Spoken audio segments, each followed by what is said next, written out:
అందరికీ శలం అండి. ఈరోజు ఒక చిన్న వర్తమానం విందాం. ఏంటంటే మనం ఎక్కడున్నాం, అపోస్తలు ఎక్కడున్నారు, మనం బోధిస్తున్నది ఏంటి, వాళ్ళు బోధించింది ఏంటి, ఈ విషయాలు అనమాట. మనం ఎక్కడున్నాం, అపోస్తలు ఎక్కడున్నారో, మనం బోధించింది ఏంటి, వాళ్ళు బోధించింది ఏంటి, మనం బోధిస్తున్నది ఏంటి, ఈ విషయాలు ఈరోజు కొంచెం చూద్దాం. మనం 2025లో ఉన్నాం. అయితే మనం బోధించే బోధ మొదటి శతాబ్దానికి చెందిందా అంటే కాదు అని అనడానికి చాలా ఆధారాలు ఉన్నాయి. ఉదాహరణకి మనం ఉపయోగిస్తున్న బైబిల్, తెలుగు బైబిల్, ఇదిగోండి ఈ బైబిల్, పరిశుద్ధ గ్రంథం. ఈ బైబిల్ 1818లో వచ్చింది క్రొత్త నిబంధన. తర్వాత పాత నిబంధన వచ్చింది అనుకోండి. 1818లో వచ్చింది ఈ బైబిల్. అప్పటి నుండే యేసుక్రీస్తు అనే పేరు అందరికీ తెలుసు. అంతకుముందు ఏం బైబిల్ ఉంది, ఆ బైబిల్లో పేరు ఉన్నాయా అని చూస్తే ఆ పేర్లు మనకు కనిపించవు. 1611లో కింగ్ జేమ్స్ వెర్షన్ అనే ఒక బైబిల్ వచ్చింది. అందులో జే అనే పదం లేదు. అక్కడ ఏం రాస్తుందంటే నిర్గమాకాండం 6:3 ఇహోవా అని రాస్తుంది. IEHOVAH ఇటాలిక్లో ఉంది. అంటే 17th సెంచరీ వరకు జే అనే పదము ఇంగ్లీష్లో లేదు. అలాగే మత్తయి సువార్త 1:1లో ఈసస్ క్రైస్ట్ అని ఉంది. ఈసస్ క్రైస్ట్, నాట్ జీసస్ క్రైస్ట్. ఈ జే అనే పదం 17th సెంచరీ వరకు లేదు. 17th సెంచరీలో జే అనే పదం వచ్చిన తర్వాత జీసస్ క్రైస్ట్ అయింది. అంతకుముందు అది ఈసస్ క్రైస్ట్గా పిలువబడ్డది. ఈ విధంగా మనం చూస్తున్నప్పుడు చాలామంది ఏమంటున్నారండి, మధ్యకాలంలో కల్ట్స్ అన్నారు, జెహోవా విట్నెస్. అసలు జే అనే పదమే 17వ శతాబ్దం వరకు లేనప్పుడు ఈ జెహోవా విట్నెస్ అనే వాళ్ళు ఎప్పుడు వచ్చారు? 17వ శతాబ్దం తర్వాత వచ్చిన వాళ్ళే తప్ప అంతకుముందు ఉన్నవాళ్ళు కాదు, వాళ్ళ అపోస్తులు కాదు. అపోస్తుల బోధ కూడా వాళ్ళు చేయడం లేదని మనకు తెలుస్తుంది. ఇకపోతే మొదటి శతాబ్దానికి వస్తే అక్కడ సిలువ మీద అంటే మ్రాన్ మీద భాషల్లో ఆయన పేరుని రాయించాడు. హెబ్రీ, గ్రీకు, రోమా అన్న అంటది, కొన్నిట్లో లాటిన్ అని రాసి ఉంటుంది. అక్కడ ఏమని రాశారు? హెబ్రీలో రాశారు, గ్రీకులో రాశారు, రోమాలో రాశారు ఆయన పేరు. ఏంటి ఆయన పేరు? మరియు పిలాతు యూదుల రాజైన నజరేయుడగు యెషువ అను పై విలాసమును వ్రాయించి సిలువ మీద లేక మ్రాను మీద పెట్టించేది.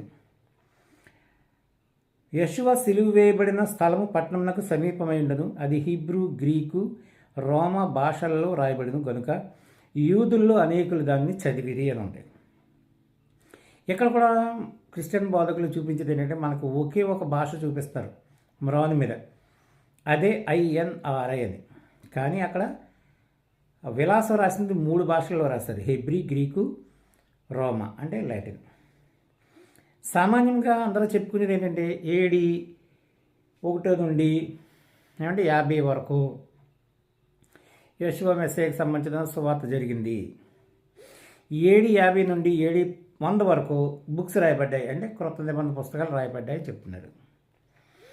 మరి అప్పుడు బాప్తీసు యోహాను ఎవరికి మార్గం సరళం చేశాడు? అలాగే అపోస్తలు ఏ నామంలో బోధించారు? అపోస్తలు ఏ నామంలో బాప్తీసులు ఇచ్చారు? అపోస్తలు ఏ నామంలో దెయ్యాలు నిలగొట్టారు? అలాగే మన రక్షకుడైన ఆయన పేరును యెషువ మెస్సీయ అని అన్నారు. వాళ్ళందరూ కూడా AD 1 నుండి ఇది సుమారు రమారమి అని చెప్తాం సుమండి 1 నుండి 50వ సంవత్సరం వరకు వాళ్ళు యెషువ మెస్సీయ గురించి బోధించారు, యెషువ మెస్సీయ గురించి రాశారు. అయితే ఈరోజు క్రిస్టియన్ బోధకులు ఏం చెప్తున్నారంటే క్రొత్త నిబంధన అంతా కూడా గ్రీకులో రాయబడ్డది అని చెప్తున్నారు. వాళ్ళంతా యూదులైనప్పుడు వాళ్ళందరూ యూదుల భాష అయిన హెబ్రీ భాషను వదిలిపెట్టి గ్రీకులు ఎలా రాస్తారు? ఈ విషయాన్ని మనం పరిశీలన చెయ్యాలి. అయితే ఎందుకు వీళ్ళు గ్రీకులో రాశారు అని చెప్తున్నారంటే గ్రీకులో ఆయన పేరు లేదు కాబట్టి. ఆయన గ్రీసు దేశంలో పుట్టలేదు, ఆయన తల్లిదండ్రులు ఎవరు గ్రీసు దేశస్తులు కారు. అర్థమైందండి? ఆయన ఏమి గ్రీసు దేశం వెళ్ళి బోధించలేదు. ఆయన బోధించింది, ఆయన పుట్టింది, ఆయన చనిపోయింది యెరూషలేములోనే. కనుక చాలా విషయాలు తెలియకుండా వీళ్ళు ఏం చేస్తున్నారంటే అబద్ధాలు చెప్తారుగా మనకి కనిపిస్తుంది. మనం ఎప్పుడైనా దేని గురించి అయినా రీసెర్చ్ చేసినప్పుడు ఏం చేయాలంటే దాని పుట్టు పూర్వోత్తరాల గురించి తెలుసుకోవాలి. అలాగే మరి క్రొత్త నిబంధన రాసిన మత్తయి రాశాడు. మత్తయి ఎవరు? హీబ్రూ. మార్కు, లోక, యోహాను వీళ్ళందరూ కూడా ఆయన శిష్యుల్లో అనేక మంది 99% అందరూ కూడా హిబ్రీలే రాశారు. హెబ్రీలు రాసిన పత్రిక, యాకోబు రాసిన పత్రిక ఇవన్నీ చూస్తుంటే హెబ్రీల కొరకు రాశారు. యాకోబు అయితే అన్య దేశాల్లో చెదిరిపోయిన 12 గోత్రాల వారికి రాయిందని రాస్తాడు. హెబ్రీలు రాసిన పత్రిక చదివితే అది కేవలం ఓల్డ్ టెస్ట్మెంట్ బాగా తెలుసుకుంటే తప్ప కర్మలు ఎవరికి కూడా ఆ విషయం అర్థం కాదు. కాబట్టి ఈ న్యూ టెస్ట్మెంట్ అనేది ఎవరి కోసం రాయబడిందంటే ఫస్ట్ ఉండగా మొదటిగా యూదుల కొరకు రాయబడింది. ఎందుకని యూదుల కొరకు రాయబడింది? యెషువను మెస్సియాగా వాళ్ళు నమ్మలేదు కాబట్టి యెషువయే మెస్సియా అని చెప్పడం కొరకు వాళ్ళు ఆ విధంగా రాసినట్టుగా మనకి కనిపిస్తూ ఉంటుంది.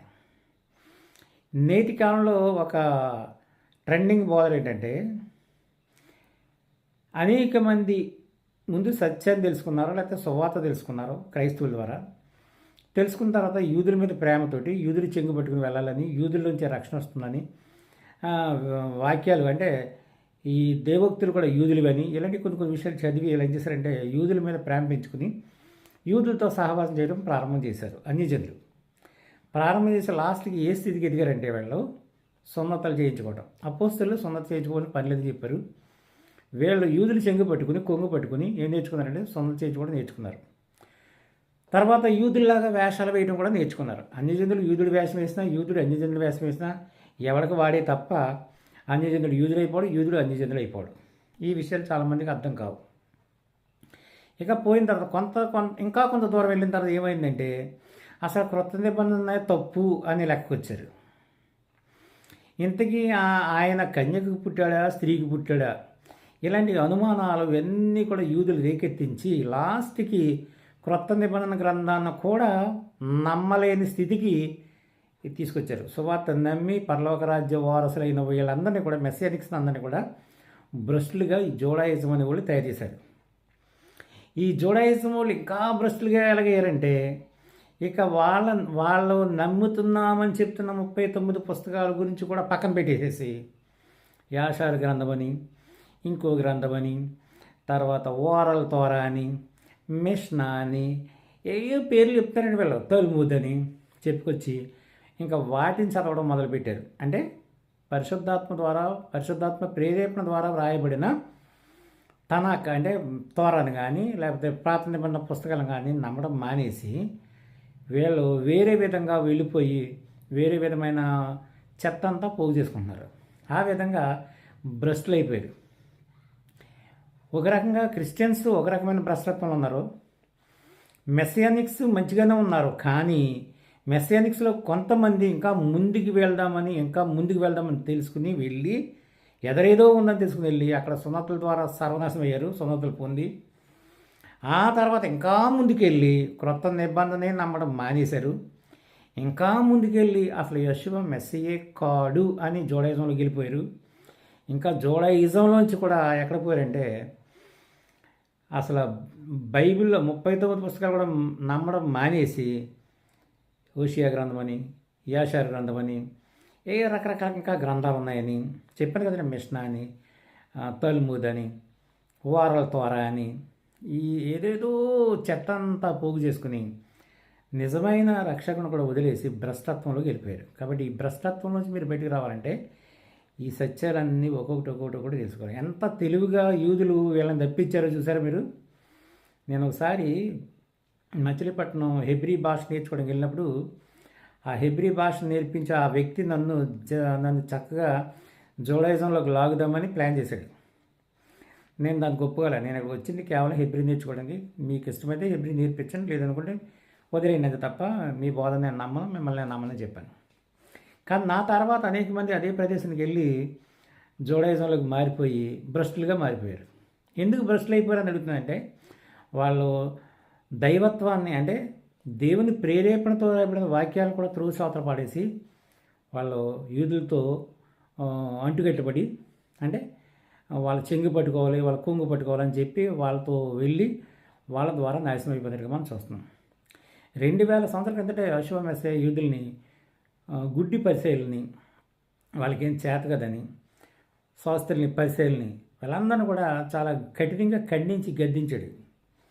అలాంటి వాళ్ళ పిల్లల దగ్గరికి వీళ్ళు వెళ్ళి ఈరోజు ఏదో నేర్చుకుంటున్నాం, ఏదో గొప్పతనం అని చెప్పుకుంటూ పూర్తిగా బ్రష్లుగా మారిపోయారు. అలాగా సంఘాలన్నీ నాశనం అయిపోతున్నాయి. కనుక నాశనం అయిపోతున్న ఈ నాశనపోతులందరూ ఎంతమంది అయితే నాశనం చేస్తున్నారో వీళ్ళందరినీ పరిశీలించుకుని మరలా వాళ్ళందరినీ వదిలిపెట్టుకుని సత్యమైన మార్గంలోకి వచ్చి మెస్సయ్యని రక్షకుడిగా అంగీకరించి సత్యమైన మార్గంలో పరలోకరాజ్యం చేరాలని కోరుకోవడం కోసం ఈ చిన్న వీడియో చేస్తాను. పరమ తండ్రి కొద్దిగా చిరుకు మాటలు మన వీడియోలో దీవించి ఆశీర్వదించగాక. అందరికీ షలోమ్.